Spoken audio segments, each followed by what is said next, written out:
Welcome to the Duck Gun Podcast. Today's episode coming to you live from the SS Timber Queen. Hot off the heels of one of the best wood duck hunts of young Padawan's life. I guess that's one way to put it. How's it going, folks? Thanks for joining us for another episode of the Duck Gun Podcast. We are coming to you live from the SS Timber Queen out here. A hunt from, we said hunt from the road last year. Now it's hunt from the boat.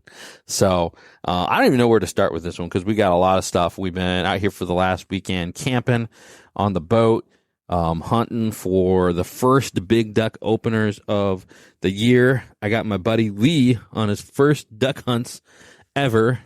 So We got a lot to go over. There was peril in between here and there. As there is every time we step foot on the boat.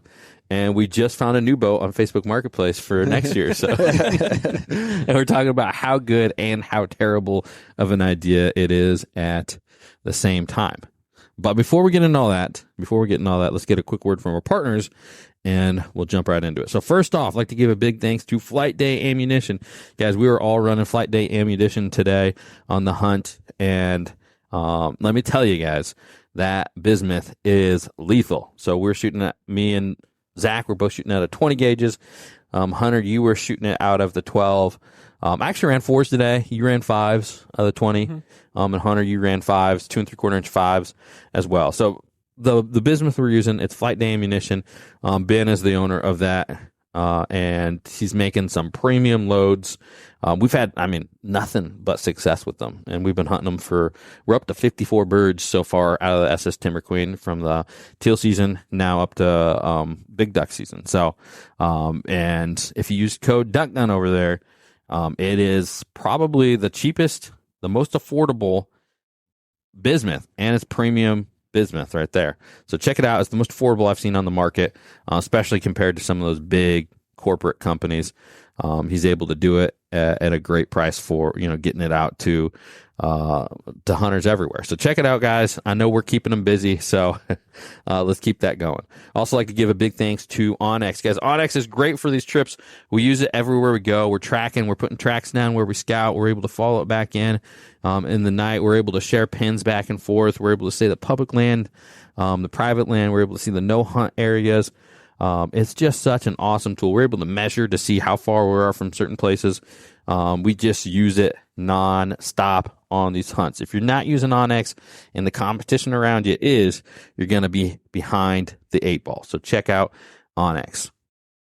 I'd also like to give a big thanks to Weatherby. Guys, Weatherby has been upping their game when it comes to waterfowl shotguns over the last 3 or 4 years, innovating probably more than any other company out there. We all ran Weatherbys today on the hunt, every single one of us. Hunter, you were running the new Sorex, the 12 gauge Sorex. I was using the 18i Deluxe 20 gauge. Zack, you're using the Element, which is a workhorse, a little bit more affordable gun than some of the others. But you've had zero jams out of it. It's just phenomenal gun. Yeah, been great, and it's an affordable price on that gun too.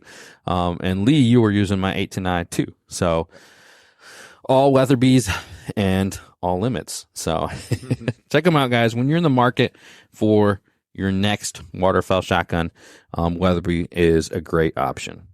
Also like to give a big thanks to Final Approach, guys. Final Approach, the one-stop shop from the duck hunter, or for the duck hunter rather. They got decoys, they got blind bags, they got waders, you name it. When you're looking for your duck hunting gear, go to Final Approach, fabrand.com. You can use code DuckGun over there. You'll get a discount, and I'll get a kickback, and we'll all be happy. I will say on the product from FA, the one I'm going to highlight today, we use the Final Approach wood duck decoys. Those look awesome. They have such a good color scheme. Man, that is annoying me. They got a really good, we got some straps on the roof. It's windy out here and they're just vibrating really loud on the roof. So hopefully that's not coming through the audio, but anyways, that wood duck decoy, it looks excellent until Lee literally put one to the grave. I don't know what you're talking about. Just a huge pattern through it. So we had one sacrificial wood duck decoy today, but that's sometimes as part of the game. So I'm sure you guys have had that as well. But something we've been trying the last few years is being species specific when it comes to our decoys. And it seemed like it worked pretty well today for our wood duck hunt. So if you're a wood duck hunter like us, going after the king of the timber, you might consider getting yourself some of those new wood duck decoys. The FA has been, I think they've been out for a couple of years now. So check them out, guys. And yeah, without further ado, let's jump to today's podcast episode. So where do we start on this one, guys? Friday. Yeah, the Scout Friday, right? Yeah. Maybe, yeah, we should start. I think let's start with, I want to talk about Lee for a second here. Okay. Lee, do you like being on the spotlight? Say hi. Let's hear some words from you.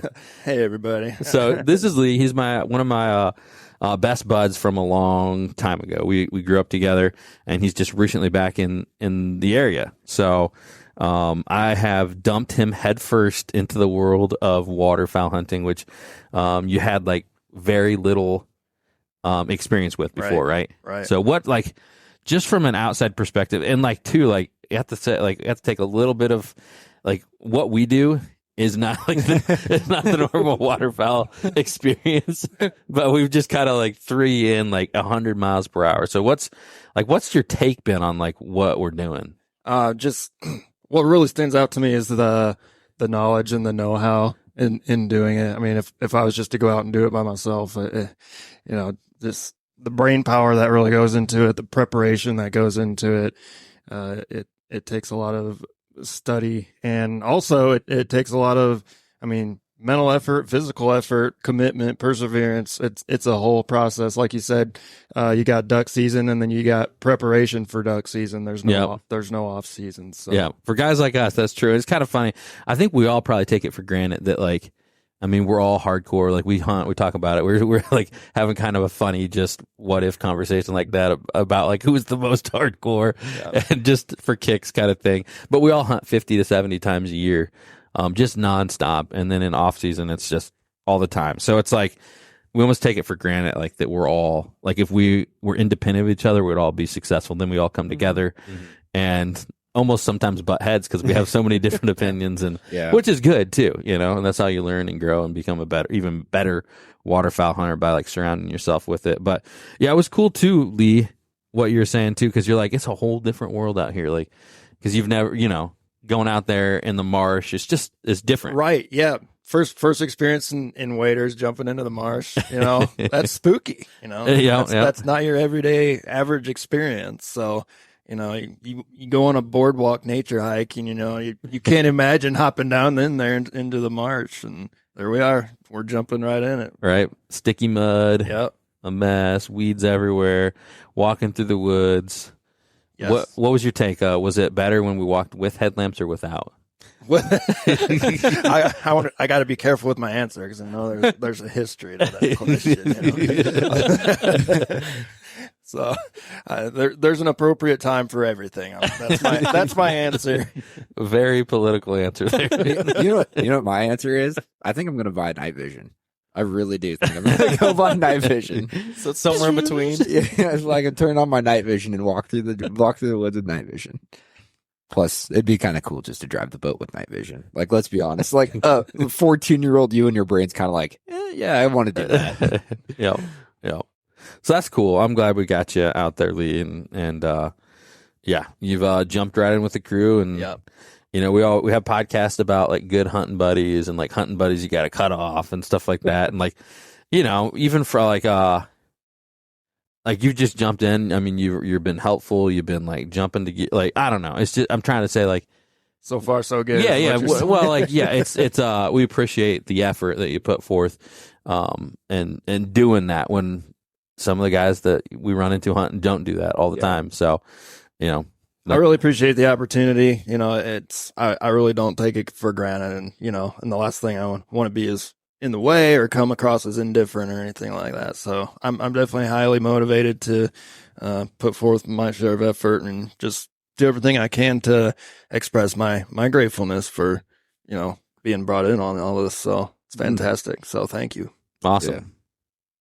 Man, Lee, you're just such a Dude, he's almost too PC with the answers. We need a little bit more spice. No, we're just kidding. No, just kidding. Yeah. No, yeah, definitely. All right, so that covers Lee in a nutshell. Anything else we should say about you, Lee? Just that you're whipping me back into shape. All these hikes, carrying all this gear. Right. Yeah, that says something because I'm not even in shape. So yeah, but it is. Yeah, there's so much you don't, from an outside perspective, you probably wouldn't realize. Like the amount of gear we have to hike in and out, and the how much of that is terrain. self-inflicted though? All Like of it. how much of that gear is self-inflicted because we have it, we bring it, not because we necessarily like.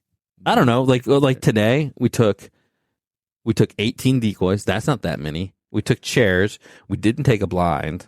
No. And we took dog stands because we have dogs, right? I mean, sure, maybe we could have got away with like one dog, but like it was nice having two dogs. We split up the retrieves, and we definitely had times where we had both dogs out and stuff. Yeah. Yeah, I almost like would suggest on a 10-day trip we take turns on dogs. Take one dog one day, one dog a different day. Sure. Because then we don't have to take two stands. It's kind of a pain. Right. But, Depending on the hunts, right? Yeah. So, I don't think too much of today was self-inflicted on it.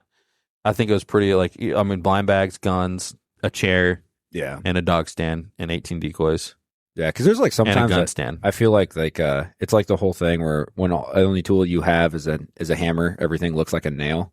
It's like when Yep. when you have certain tools, you kind of like just apply them to situations Right. they don't need to be. So I Yep. just like I like find myself thinking about that pretty Yeah. often. I don't know if we needed the A-frame yesterday. Yeah, we probably didn't. Yep. But we thought we We did. had it. Yep. Yeah. We didn't actually. We ran back to the truck for it. extra trip. Man. So It All actually right, we're getting out of order here. So Yes. let's rein it back to the beginning. So Hunter, take it away with the scout. well, the scout really starts with like the teal hunting scouts, where you'd been out looking for teal hunting, and in the process of looking for teal hunting spots, there's wood duck spots that you'd found to go back and check out.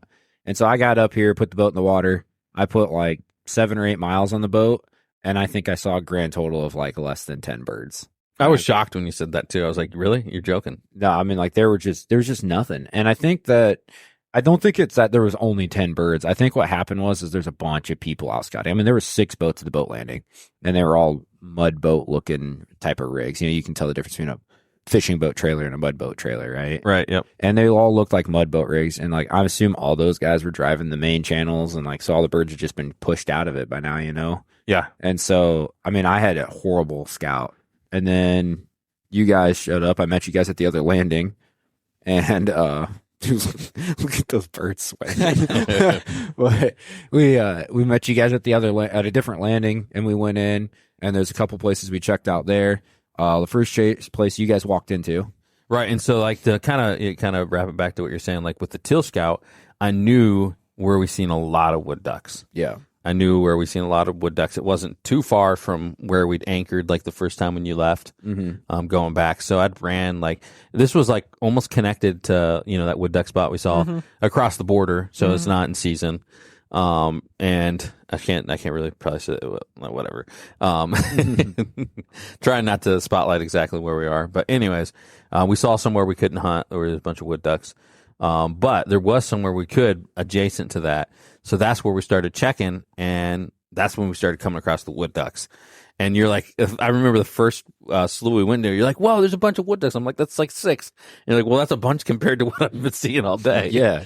Like doubled the amount of wood ducks I've seen all day. I've done miles on the boat. That's the worst when you go and scout in like a big public land area and you're like so jacked to find birds, and then it's just nothing. I mean, that was like how the teal scout was last year when you came up with me. Dude, I put miles on. That was how the teal scout was before you guys came. And then like all of a sudden it was like You just find heavens a pocket. open up and here they are, Right. Find a pocket and then like go based off that. Yeah, it's really hard, especially in like an area like this for all of us. Like you've New hunted water. up here before. It's new water. It's completely new water. Right. We didn't even hunt the place. I didn't even scout these places, either one of them last year. Yeah. Even though it's new water. And last year I put like 2 days. Yeah, it's just that it shows like how much space there is out here to scout too. Mm-hmm. So, But yeah, so you guys, me and Jordan and Lee walked into one spot, which was, what'd you say, like 150-yard walk, kicked up half a dozen or dozen birds out of there. Yeah, there's dozen plus, yep. And so we were like, okay, well, that's the most birds we've seen on the water in any one spot. So we kept driving around, and we ended up finding a bay that had some birds on the one corner of it. And some of them flew out, some of them stayed sat. So we just kind of drove away from that one. And then we ended up putting another mile on the boat, and we found one more bay that had wood ducks in it. Yeah. And so we kind of decided, hey, we're going to split up. We'll hunt 2 people in one bay, 2 people in the other bay, because we didn't really think we could shoot as many birds all together. We thought we'd have a higher chance of success splitting up. Right. We thought there's a decent chance we'd shoot 4, but we thought for sure we'd shoot our limit of wood ducks. We could shoot a 4-man if we stayed together, but we thought for sure if we split up, we'd shoot a 2-man on each spot. So, Yep. So yeah, we ended up finding like 4 or 5 little bays with enough wood ducks to hunt. But yeah, kind of jumping a little bit. Zach, you're en route now. You got to work. Yep, got off work a little later than I wanted to. Drove up, and I don't think I got up here till like midnight, 1 o'clock. Yep. So I missed the scout, but I was kind of getting reports along the way, and you got 1 hour of solid sleep before we left. I did 1 solid hour. Yep. And we ended up with like 2.5, and that was self-inflicted. We were just jacked and wanted to hang out. And Yeah. So, but then we got to go out, first thing in the morning. And again, Hunter, we got to come up with a term for hunters, like We gotta harebrain. No, it's like I don't want it to be too negative, but we got to have a term for like hunters. Like he goes into like a spaz mode. Like It's like we agreed that, hey, we need to be leaving by 2:30. Right? We're like, hey, Yeah. to make the math work, we can't be on the water till 3. That's a law. Like that's okay to admit to people. Sure. So we need to leave where we're at by 2:30. Yep. So we're going to wake up at 2. And here we are standing in the parking lot at 2:40. And no, still not on we the actually road. left at 2:30. No, I know we didn't. I checked my phone here. We did not leave. Okay, it was close. It was close to it. Whatever. But it it's was. like if we're leaving at 2:30, we're leaving at 2:30. Like that's how I am. I've been, and we went up to the boat landing, and then like we jacked around to the boat landing, and I'm Well, like, why did we jack around? well, because we're trying to decide where to go, right? We were the first boat in there. Yeah, we were the first. Well, we just And it was sat there. 250. But what ended up happening? Yeah. We got screwed out of a spot because Sure, we sure. sat there and jacked around. Well, okay, we but would have got here's the both thing. spots otherwise. Like we were it was the closest boat launch, so we thought we had both spots easy. Okay, we thought we had both spots easy. Nobody else was there. We waited till 3 to put in. We were there 10 minutes before that. We were there at 2:50. Yep. And it takes 22 minutes to drive there, so you guys can do math for yourself. But, but the GPS says that. I don't know how long it took us to drive there, but Hunter's annoyed now. But It's not at all what happened. well, okay. But so we get there. We think we have the spot for sure. And like I'm literally like I'm starting to shoot the intro, talking about we had like this fun idea about like wood duck decoys versus mallard decoys, and then like a boat rolls into our other spot, which is like 350 yards away. And we're like, you gotta be kidding me. Because there's nobody at the launch. And we would have heard them take off and everything. Yeah. Nothing. They came from a further launch for some reason. I have no idea why. But yeah, and like we just happened to be at this spot instead of the other one because me and Lee were going to hunt it. If we would have been vice versa, Yeah, we would have been in the other. then you still would have got the, yeah. So it all worked out fine in the end. But yeah, I was thinking about it in hindsight. And I think that any of the other sloughs that we had that had like a dozen plus wood ducks, we probably would have been fine switching because it's like a dozen plus in the evening at like 5:30, which means in the morning they probably have like 30 to 40. Yeah. And you got to shoot 6 with 2 people, right? Mhm. Yeah. So we probably would have been better off just splitting up and having one of the groups go to another spot. Like I would have been even fine with you and me walking back to our walking spot. I don't know why we didn't just do that, but we didn't. We decided to hunt together. Mm-hmm. But it was also like it's kind of fun to hunt together. So, all right, Zach, Yeah. tell us just continue the story. Okay. So the guys pull in, and we're kind of all sitting there. We're a little disappointed at that point, but we're kind of relaxing, getting ready to start setting up, and we're talking about how we're going to hide because there's a bunch of trees everywhere, but we're nervous that leaning up against trees, we wouldn't be able to hide 4 guys. So Well, the problem really wasn't that we couldn't hide 4 guys leaning against trees. Is that there wasn't enough trees in a There wasn't row. 4 trees. Yeah, there was there was one tree that was set way back, so you would have had to shoot over top of everybody else. So we decide that we're gonna hunt out of an A-frame. So, but the A-frame's at the truck. So we ended up sending Hunter and Lee back to the truck to go pick up the A-frame. Well, me and Jordan took a brief nap on the bank and got the A-frame set up. And the plan was we're going to have 2 guys hunting in the A-frame between 2 trees. And then one guy would stand on one end on one tree, the other guy on the other end on the other tree. So, and I think it worked okay. I mean, come first light, what we ended up seeing was the birds wanted to go further back in the cut than where we were.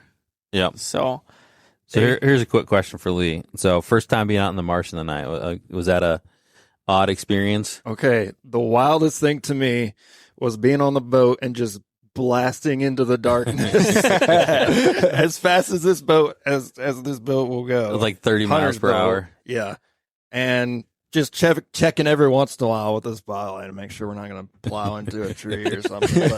But we do there's have sandbars everywhere too. Right, but we have it tracked with on X. I was holding my phone right in front of you, so you're following the track, so we know where it was safe. Yeah, in the morning so, or in the daylight. So you guys are running on instrumentation a little bit. Yep. And I don't know, a little instinct. It was impressive. Driving by feel. Yeah, and I put a lot of miles in the dark on that boat. So once I drive something in the daylight, I'm usually pretty good to drive at full speed at night. I'm pretty good about it. We did hear a couple of your horror stories about dents on the boat. Those were all during the daylight. That's so funny, right? Not a single one of those was at night. So. Yep. I was ready the whole time. Honestly, in my mind, I was ready to. I was looking like I'm going to hold on to this and this. If we hang up on a sandbar and this boat stops, you just cover your face. Yeah, that's what I'm Fetal saying. position, right? Protect the vitals because you're just going to go flying if we hit a sandbar. Yeah, there were definitely some mental gymnastics going on. Yeah. So one thing I always I love about being out in the marsh at night is just seeing the sky and the stars. But I think both nights it was a little too cloudy to really see them too well. Because being out in the wild, far out, you just see a lot more than you normally do. The eagles. We had a lot of eagles. I've never seen all these eagles before in my life like this around here. So they're everywhere. New experience for me. Yeah, there's an eagle nest in half the trees. It seems like you drive by. Right. It's crazy. It's awesome. So yeah, we get to the hunt and with the trees and everything, we ended up setting up further to the side than we should have in hindsight.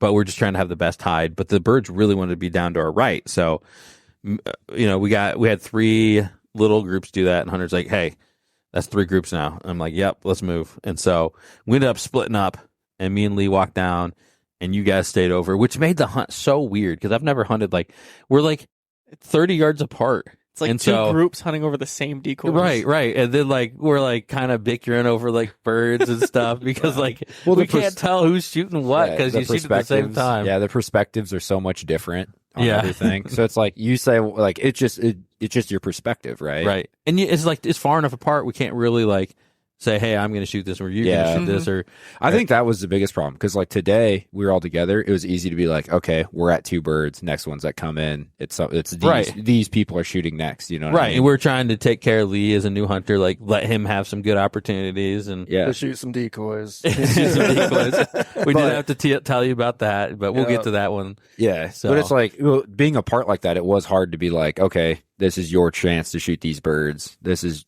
your set to take first shot on, at least, Right. Well, by the time you saw the birds too, they were so close that either they're flying past us and, the best thing you could do is just give the other group a heads up, or, they're close enough you don't want to scream to the other group that, hey, there's birds here. So the other group might not see them and you pull up and start shooting. And the funny thing was we could see them for hundreds of yards out because we could see all the way through the cut to the main channel. And we'd see them and one of us see them, hey, and we were oh yeah, it is. And it's coming right at us. And it's just the whole way, just V-line right towards us. And then right about it, get to the decoys and you guys would see it zip to the side. Yeah. And so, yeah. But all in all, it was a great hunt because it's Lee's first hunt. You never get your first hunt again. And so I'm glad we got success. We got wood ducks. You got to shoot 2 wood ducks. The other big thing is we shot a hooded merganser. A hen, Awesome. a hen, juvenile hen. Hooded merganser. Yep. That was the best. The highlight of that hunt. Yeah. So Zach's taking it home to put it on some mergan cheese.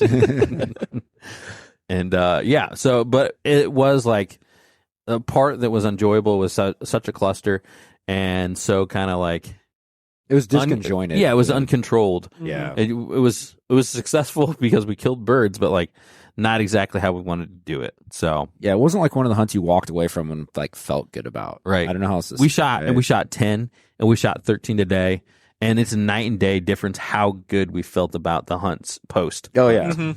So, and it has nothing to do with the limit. It just how we controlled the hunt. Yeah, How we The were able amount to of control hours it. consumed doing it. Right. Yeah. Yep. Yep. So, yeah. Then we came back, hung out at the Timber Queen for a while, enjoyed the boat, enjoyed our hard work, and then Had fresh duck fajitas for dinner. right. But before that, well, we made some good food. But Oh, yeah. yeah, that's right. Yeah, we had the. Oh yeah. So we had this huge storm rolling. So me and No, Lee we got to gotta- stick around. We got to back Well- up. We got to back up. Oh, yeah, we Zach are. and I. We came back after the hunt, and everybody took a nap. And me and Hunter got up a little bit early and went scouting. Yeah. We needed a spot for today. Right. So yeah, we were chilling here, and we got up in time. I was like to clean the birds because I seen the storm coming, and like I didn't have we didn't have anything major to do because you guys were already on scouting. We only have one boat this weekend, and so yeah, this huge storm's coming, and so I start cleaning the birds, and I mark you guys. Well, in the meantime, yeah, which one of you guys wants to tell the story? Go for it. All right. So to start, to start the scout, we went back to a spot that I had found 4 birds on the water the day before. Kind of a cool little pocket. I don't know if I'd call it a marsh, but cool little pocket in the trees. And it's, I don't know, a couple hundred yards wide. Really nice. It's like a swamp. Yeah. Mm. But it's like a hard bottom, which was weird. But Sure. anyways, we were like, went into it and we saw some birds sitting there. I don't know, 10 to 20 birds sitting on Yep. the water, something like that. And we didn't want to bust them off because there's a chance we were going to hunt it. So we could only see the birds on the far side. We couldn't see the birds on the bank that's closer to us. So we find that spot. We're like, okay, this one looks good. We check out another spot. And while we're like walking in to check out this other spot, it starts raining. We're like, okay, no big deal, whatever. And so I checked the radar. It's just a little pop-up shower. There's some severe weather further to our north, but it's just a pop-up shower. We'll wait 10 minutes and we'll just wait for it to pass. Yeah, we had some trees nearby, so Yeah, it some, kind of like- hunkered down under the tree and Yeah. stayed dry. And then it started raining harder. And then it started raining harder. And then it started raining from the different side of the tree. And then it started raining from the other side of the tree. And we're like shifting around these trees trying to stay out of the The rain. wind's swirling, and we feel like pockets of hot air move through, and then pockets of cold air. And Yeah. And so I have my raincoat. I have waders on. I'm dry and content, for a lack of a better way to put it. Zach is wearing Crocs, shorts, and a t-shirt. Yeah. So he's wet. Like, and his clothes all have holes in it too. so it's like he is woefully unprepared for like wet weather because we weren't supposed to have any. We were supposed to have wet weather for like 2 hours. So it was like, we didn't plan for it. I just happened to have my stuff in the boat. Yep. So we're sitting there and I'm kind of just doing whatever Zach wants to do because he's the one that's going to get soaking wet and cold, right? Like I'm not going to make the call of when we're going to get in the boat and drive in the rain. I'm not going to make the call of any of that. So I'm waiting. And finally Zach looks at me and says something to the effect of like, well, I'm already wet. So like, let's just go. Let's just drive back to the boat, drive back to the landing and just put the boat on the trailer. So the first like little domino was we go back to the boat and the boat's not there. Boat broke free and it's like 200 yards further down this cut. And like the wind is whipping. Yeah. Too. It It's was- not like it was like so we're here when this is happening, and like the wind. Like first, I just like man, these clouds look menacing, and that's like right over where these guys are. It wasn't here yet, but I knew it had to be like close to you as I marked you. And this is like must have been a little after that. So your boat got free. Yeah. And so we got the boat back. I had to bilge it out. There was like 4 inches of water in the bottom of it already from the rain. And we start driving. And honestly, like the first part of the drive back to the boat or back to the truck was fine. We were just good. It's just wet. it was And then- wet. It was and- raining hard, but Yeah. it wasn't like terrible. Wasn't super windy yet. No. And then it started like the rain started to hurt. Like there was so much wind coming with the rain, it started to hurt. And then, it's like, okay, well, do we idle and get really wet or do I just keep driving and like just deal with the rain hitting us in the face? And so I just kept driving. And I looked out of the corner of my eye and I saw like some splashes in the water that weren't raindrops. And I thought it was fish jumping. And I'm like, that's kind of weird for fish to be jumping in the middle of the daylight. Nah, that was like marble-sized hail hitting the water. Yeah. And so I'm like, okay, well, I mean, we're committed. We're in the middle of a marsh now. Like there's nothing around us. There's no Right. cover anywhere. And so I'm like, all right, well, we're like committed. We got to go somewhere. And we just keep driving and the hail just keeps getting thicker and heavier and bigger. And like it was pelting us. Zach sitting there with a chair above his head as we're driving, getting pelted on his feet and everything. It felt like you were getting shot with paintballs. Yeah, like but nonstop. constantly. Just everywhere. And not only do we have like the hail falling, we're driving through it. Like at the Right. same time, we're not going 30 mile an hour. Like I'm not going full speed, but like we are driving at a decent speed into the hail because I'm trying to get us to a tree, to a something, to an anything, right? Eventually we find a crook and there's some 2 dead trees and we just bail, like literally bail out of the boat. Yeah. Hunter hit the bank and I was gone. Yeah. I was sprinting straight for this tree. And I mean, it's probably the worst hail I've been in a while. Yeah. The worst hail I've ever been in a boat for sure. Right. But like, it's the worst Crazy. hail I've seen in a while. It was, I don't know, I'd say bigger than marble. I don't even like quarter sized hail. Yeah. Probably. It was a little bit smaller than paintballs. Yeah. And I mean, dude, it was like white. Like the deck of the boat was white with hail. It was pretty nasty. Yep. Meanwhile, hopping on the bank, I'm barefoot too. So it's freezing because I'm standing on ice everywhere. Oh, gosh. Wow. Yep. And then in the meantime at the boat, this is coming through and it's just, I mean, the wind is whipping. It's coming down the straight and the river does weird things to the wind. And then like we're right between bluffs. And so like it can get where like the wind just like comes around those things. I mean, it was just, I don't even know how fast the wind was going. But it comes howling through here and we're standing off the back and I'm actually recording when this happens. And the wind comes through and it whips one of our doors and like, okay, the pilot house doors because of everything's kind of shifted and everything. Like we can't get them shut all the way. So we literally take our fist and like we smack them in the corner and get them in pretty tight. So this one was pretty tight shut.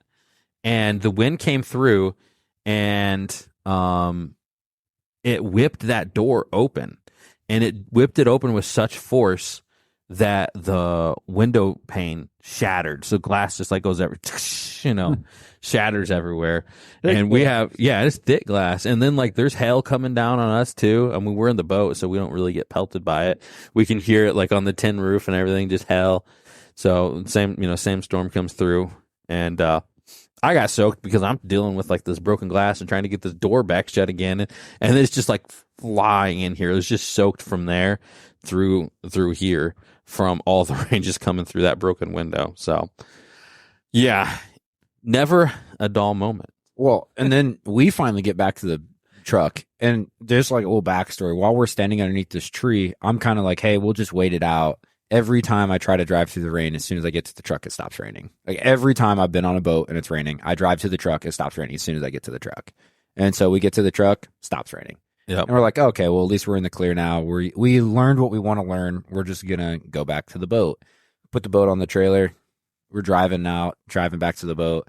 And what do you know? The whole road is flash flood washed over with like 1.5 feet of water. And it's moving. I mean, like it was moving fast enough. I was worried it'd pull the truck off the road. Mm-hmm. And yeah, it was just flash flood, and we had to wait a little bit. Actually, we waited, and the current slowed down. We were able to drive through it, but right, yeah, it was like, man, we just get another kick in the teeth. Like Zach was just like, well, at this point, we just have to laugh, right? Like it's such a cluster, we just have to laugh at this. We were talking about what to do, and I'm soaking wet and kind of cold at this point too. And Hunter's like, "Well, we just sit in the car," and I'm kind of like, "Well, I mean, if we're stuck here for a couple hours, might as well go scout some more. I'm not gonna sit here in the car." But luckily, we were able to get out. Yep. Then we had fajitas. Yeah, then we had fajitas. Then we had fajitas, and then a few hours later, Lee cooked us some catfish and hush puppies, and we've ate good on this trip because we had that. What did we have the first night? We had brats, and then we just had Zach made goose burgers, and those were the best goose burgers I've ever had. So very tasty. Yep, very tasty. Yep. So we've ate pretty well this weekend too. So the fajitas were ducks. The ducks we shot that day. So wood duck fajitas. But yeah, so next day we don't end up having to get up as early. We still got up pretty early. Time to poop and get your stuff around. And I actually slept in on accident. Oh, yes. Zack goes, buddy, we might have to cut off. He overslept the hunt. Yeah. Luckily, he was literally where we could wake him up. So I get ready pretty quick. So do you feel guilty at all about sleeping through? No, because my phone shut down in the middle of the night. Have you had any buddies recently do anything like that to you? That you were upset about? Yes. So it's I okay. did too. It's kind of funny. So it's okay for other people to do it, or not okay for other people to do it, but okay for you to? Well, okay. I didn't make us late. This is true. Yeah. But we got to the boat landing. He didn't yell at you as much as he yelled at Lee for pooping yesterday, though. Because I wasn't worried. It's not like we were leaving at 3:00, right? Like the night before, it was like we're going at 3:00. Well, I woke up and I was ready before you guys had the boat packed. Yeah. Today, yeah. We didn't talk about this yet, though, either. Your comment, well, that was loud, because I was pushing hard this morning to be like the first guy moving around and everything, because I was like, all right, I'm going to kick butt this morning and everything. And Hunter was the, hardcore guy yesterday. I'm like, okay, well, he's probably going to be the hardcore guy again this morning. Well, I was up moving around before Hunter, and then I'm packing my blind bag, putting my drinks and stuff. I needed to get to the cooler. You're strung up in a hammock Above it. above the cooler. I go to open the back door and it bumps into the hammock. Hunter's still in it. I'm like, oh, sorry. I close the door. I go around the side door, drag the cooler out from under the hammock, and he starts talking to me. I'm like, oh, that was loud. The cooler and all the ice is just. Yeah. Yeah, we got to come up with a word still for Hunter's spaz. Hunter's a spaz, but it's like we got to have like a term of endearment for it. But because all you can do is laugh, right? Literally, like all this saying, we got to the boat landing. Of course, you want to move on from this. We get to the boat landing, and apparently, everybody who wanted to go duck hunting today decided to be at the boat landing at the exact minute that we wanted to also be there. Yeah, we had one guy, which talk about like maybe we should do a podcast and like boat landing etiquette. How not to boat, be at boat landing manners. Yeah, right. Yeah, so because he literally, like, he just passed us. He just drove around and cut in line. Yeah, and there's like 4 boats lined up, and there's 2 boats that launched while we were getting our boat ready, right? So everybody gets lined up. As you're in line, you unpack, you throw your stuff in your boat, you unstrap it, you do all that kind of Prep stuff. to launch. And this guy drives right around us, and we're the next one to go. And then he jumps like, out and starts prepping his boat. Yeah, on the boat landing, and it's like, bro, we're like waiting, like we were ready to go. And he was solo too, so he's gonna obviously take longer than everybody else. Yeah, we got 4 guys waiting to put a boat in the water, and he's by himself, taking forever. And so I was thoroughly annoyed about that. Like I was thoroughly annoyed about. See, I'm pretty. I feel like I'm pretty chill most of the time. I was pretty annoyed too. I was like, "That, like, are you kidding me?" Like, just drives around, then he backs up and blocks the boat landing and gets out and starts like doing this like prep with like the boat plug and whatever else. And meanwhile, while this is going on, like 2 more boats show up behind us, and they're just in line, just like everybody else. They got stacked up right behind each other, getting stuff ready. I mean, just like what everybody does at every boat landing I've ever been in, right? Right. And we ended up getting the boat launched. Ended up not even mattering. Like the guy didn't even leave the boat landing before we did because he did. He left before us and then came back. That's right. He did come back. He must have forgot something. Yeah, he was. Yeah, it was like it forgot didn't even, his buddies. It didn't even matter. Like we beat him out to the spot. Anyways, he wasn't going to the same spot we were, as far as we know. But like we still beat him to the spot, anyways. So it was like passing people. He was being like unsportsman when putting boats in the water for no reason, for no gain. Right. And yeah, I was. People went on like opener and close to opener. People start getting kind of like a little crazy because everybody wants to be the spot. Everybody knows what spot they want to be, and everybody gets there is like in their mind the person that's going to beat them to the spot and this and that. So yeah, and like I was fairly confident we weren't going to get beat to the spot. Right. I mean, like when you have. Like, we watched 2 boats leave the landing. We had that guy launch in front of us, and you have 2 more boats behind you. Like, there's still, like, a risk, right? So it's still like, hey, we're going to mitigate the risk by getting there as quickly as we can. But, like, I really didn't think anybody was going to go where we went today. But still, it was still a risk. Right. And Like we left and I don't know. We went in like it's a pretty long boat ride to where we went today.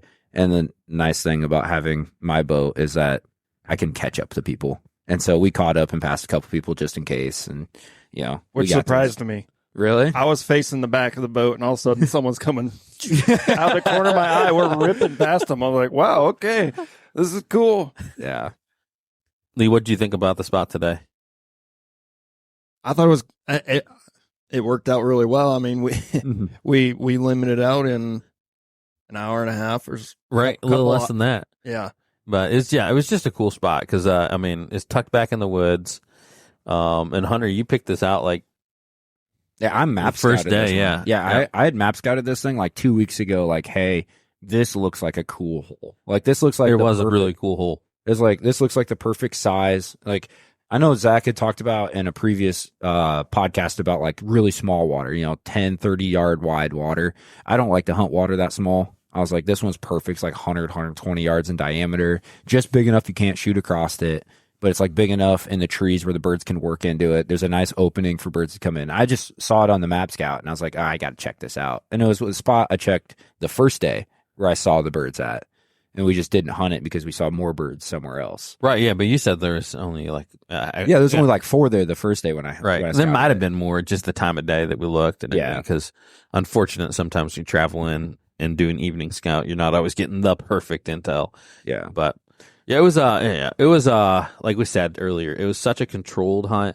I mean, we set up, we sat there, we walked in, and all three of us kind of analyzed like where the water was, where the hide was, where the wind was coming from, because there's enough wind today where birds were going to have to 11, set the 12 wind. mile per hour, and tried to figure out the best hide. And then we made the choice, set the spread, cut down branches, really made a pretty good hide in there, especially for wood ducks, and just everything worked really well. Yeah, which is awesome when hunts just everything works really well. Mm-hmm. The biggest problem we had is I shot one earlier on when it didn't.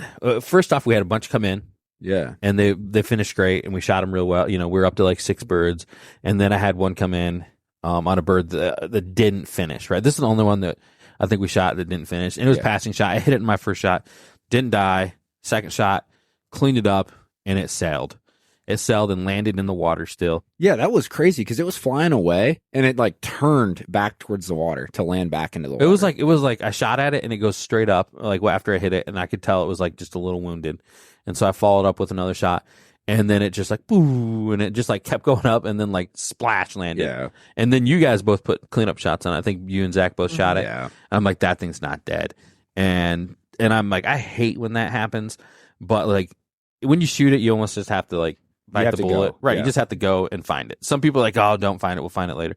If you do that, your chances of finding it are super slim. Yeah. Right. Because it was alive. Bird. Yeah. Right. Even if you have a dog, that bird's going to crawl somewhere. It's going to keep walking. It can walk all the way back to the river, Yeah. And you'll never find it. So get your dog on it when it's got fresh scent. So it's like you have to take, if you're going to take that shot, either if you don't want to walk out in the decoys and scare the other birds, because as I walk over, a couple, like literally like a 2-pack comes in the 3-pack, and I'm like, oh, dang it. Right over your head.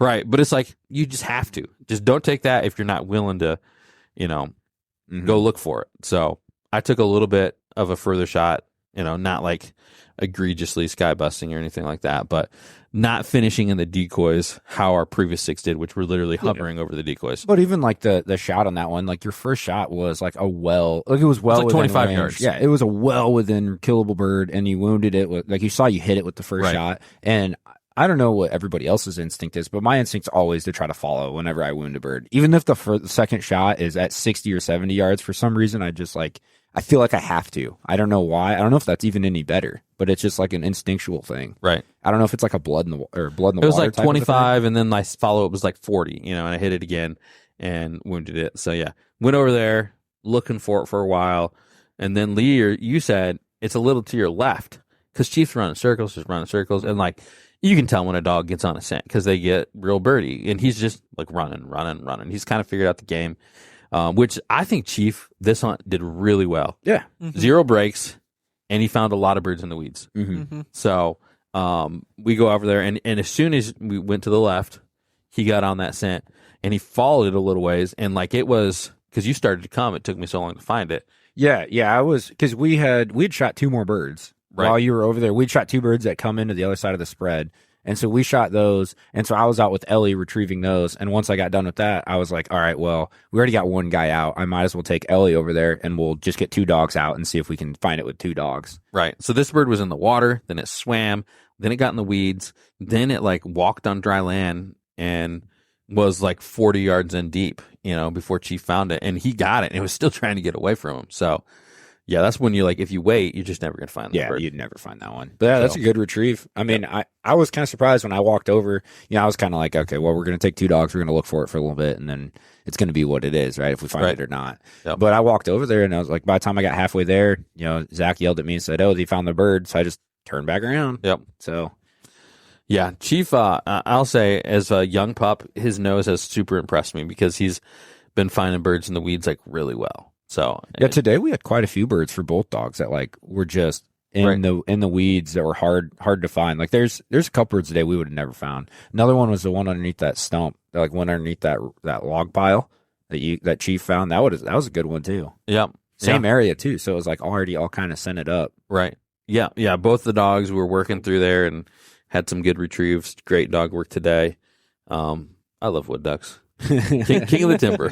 So we were, just all, high-fiving and taking pictures and just having a good old time. The outlook and the feel of this hunt was it was awesome. So yeah, I think the other thing that really helped, like with the enjoyment of this hunt too, especially like with wood ducks when we're sitting together, is we could like, okay, I have 1 duck, you have 2 ducks. Yep. Someone else's turn to shoot on the it was a gentleman's hunt. Yeah, it really was. And it was, for the most part, it was pretty good. We had 1 group that all of us shot into, the teal, and then we had 1 or 2 other groups. Well, we had one other flock of like 4 or 5 where we shot 3 out of. Yeah. But there was 1 bird today that was 50-50, I think. Yeah. I think there was only 1 bird that it was like, okay, 2 people shot that bird. But other than that, I think everybody shot like pretty much their own birds. Yeah, which one was the 50-50? They had a Zack 50-50. Okay. Yep. And so it was like, and that was when I was gone. It's like, I don't remember that. But yeah. Yeah. It was most of the time we took turns or 2 people were shooting at like 5 birds that came in or So it was a fun hunt. I can't wait to have another wood duck hunt like that. So. Yeah. Good deal. Well, Lee, you think you're going to stick with duck hunting or you're over it now? Had your experience and I'm not over it. Not over it. Yeah. you think you're you didn't scare me away yet. are you like, do you have an addictive personality or are you just kind of like I think all 3 of us us 3 right here have like we probably couldn't live without waterfowl. You know what I mean? We could probably live without it, but like we wouldn't want It'd be to. hard. Yeah, we're talking about, we won't get into the details of it, but like things that that would be hard to give up versus like if you had to pick duck hunting or X thing, and it's like, there's almost nothing that that we could do without more than waterfowl. That was a bad way of saying it, but yeah, I think you guys got it. So, are you addictive personality? I would say so. So you could probably get swallowed up with it, kind of like. I just think it's nuts that like you were like took him on 2 goose hunts and was like, all right, now come to this boat that we restored. That was 1 goose hunt. 7 hours away. We're going to go to this super weird place. We're going to do this crazy stuff. He actually got invited to that before the other hunts, I think. So that was the first advice. It was like, hey, because we just kind of got reconnected. Like we were best buds growing up, and he just came back to the area, and he texted me, and so I'm like I feel like I'm a sharer. Like I like to share experiences and stuff like that. Yeah, me too. I take like my brother-in-laws that never have hunted and my dad got him into it, and like so I enjoy that aspect of it too. And so you're like, hey, we should hang out again. I was sending you fishing pictures and stuff. I had picked up fishing being right in the area, right? And so you're like, oh, we should hang out. I'm like, definitely, man. I'd be excited to hang out, but I'm like super busy. So I'm like, well, what could I got all these trips planned, and I'm like, all right, well, you should just come with me to the boat. It's so funny though, because like it's most extreme. People, oh yeah, like straight into the deep end, 100 mile an hour, like jumping right off. Most people are like hunt 3 times a year. They go out on opener. It's kind of funny because like everybody tells their first duck hunting story. Like, for the rest of his life, his first duck hunting story is like, yeah, I went and lived on a houseboat for a weekend and we hunted wood ducks with these three really weird guys that wouldn't stop arguing about anything possible. Felt like I fit right in. You know? I was like, oh, okay, I know this. Okay. Yeah. I'm comfortable here. I feel like we still owe an explanation on the shooting of decoys. Oh yeah, that's right. Yeah. So, we had one come in, and like I said, we're taking turns and everything. So, and we're also trying, like I said earlier, like when you have a new guy, you know, if we have a bird come in the decoys, like It's theirs. right. Yeah. You know, You're you're just giving lucky them that you didn't come with Hunter until because there's blood in the water for Hunter not having shot a bird in 5-6 months or whatever it is since last season. But yeah, today we're all in the same. You know, we're like Lee's going to take the first shot when he comes in. So first bird comes in and boom. You know, I think same thing happened yesterday. You got a first one on the water. Yeah. Oh, but the first one he shot got away. I forgot about that. The first one today, he shoots it on the water. And we thought it was dead. And we it think flew it's away. dead. No, actually, it gets worse than that because I water swatted it and missed. Right. And then That's it gets right. up and flies. Like I'm getting It didn't ready to fly away, though. You sent the dog at it Ellie too. went to go pick it up, and it's just like Yeah. it flies away. What in the world? Yeah. But anyways, you're like trying to give the easier shots to the guy that's less experienced. Like that's Right. just like that's the grand Setting him scheme, up for right? success. Yeah. Throwing him a meatball so he can hit a home run. You know? So, but then we do that later in the hunt, and like, here's the thing: an experienced hunter like that was not to shoot the decoys, and so you just like, all right, Lee, this one's yours, and just boom, and like the decoy like jumps out of the water, like. But why though? Why Well, does I mean, the decoy get hit? I Because the guess we wood duck's gotta- right next to it, Right. So the So- wood duck lands right beside or in front of the decoy. Yeah. Right. What was the lesson learned? Because I was like, after it, I talked to you a little bit, right? You got to wait for him to swim out of the way. Right, like and nobody else is gonna steal this from you, most likely. You know, like, so you just wait, let the bird swim away from the decoy, and then like if it picks up and fly, you're already on it. You know, you just shoulder your gun, aim at it, wait for it to swim away. If it picks up, you shoot it. If it, you know, you let it get up past the decoys. But again, you had no idea, right? Yeah. So At least he killed the bird. he killed the bird. Yeah. Damn, And man, the decoy. He smoked that decoy. That decoy was another bird. It was also very dead. That was a very dead decoy. I was pretty impressed. That decoy was still floating just fine too. Yeah, honestly. And it Yeah. didn't even take on any water, really. No. All you could hear was a BB's rattling It was around full inside. of pellets. Excuse me. Yeah, so I unhooked it and gave it to Lee as a souvenir because it no longer is useful for a decoy. So you can have it. It's got I will. pellets all in it. Yep. It's memorable. There you go. I will display it proudly with wonderful memories attached. Oh yeah.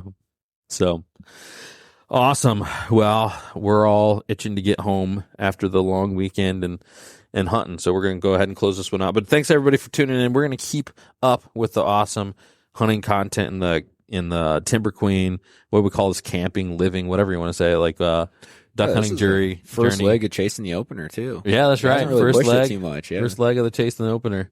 Yeah, it's all blur, man. It's all blur. We've just been going nonstop. So, yeah. But thanks, guys, for tuning in. I'm Jordan, Ducking Chronicles. Hunter, King of the Cans. Zachary, Young Padawan Conrad.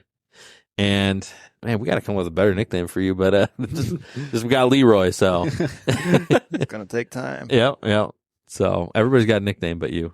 But we'll work on it. But. I'm gunning for that chef position. So, All righty. That sounds good for us. So, all right, folks. We'll see you on the next one.